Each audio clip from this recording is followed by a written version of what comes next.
That we wrote on his bus years ago in Canada.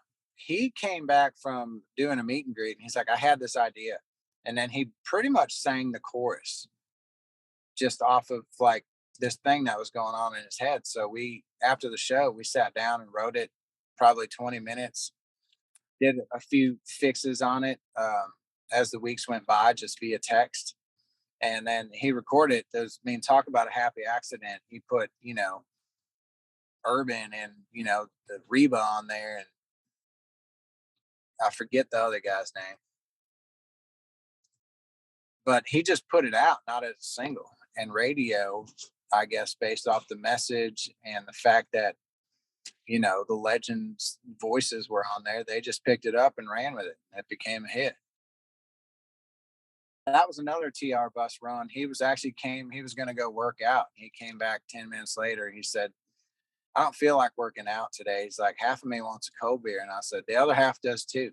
And then we wrote it. There it was. Like it, that was the hook. And we had somewhere to go. I try mainly to start with a hook. It's easier to chase the ball. You know where you're going. If you can see the ending, you can start it. There's several times, obviously, where somebody or myself just has a great line that needs a song around it,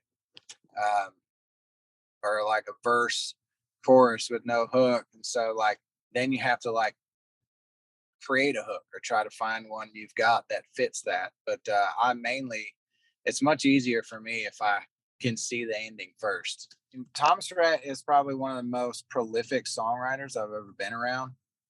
My first weekend in time writing with him, we wrote 10 songs in 3 days.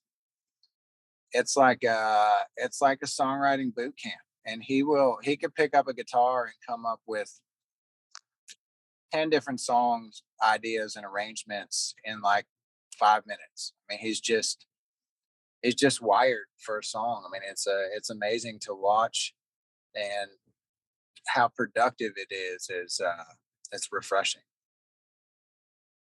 That we wrote in town. Actually, it was the only time we ever wrote in town, that in person in town, and that was with him, Teddy Swims, and his producer.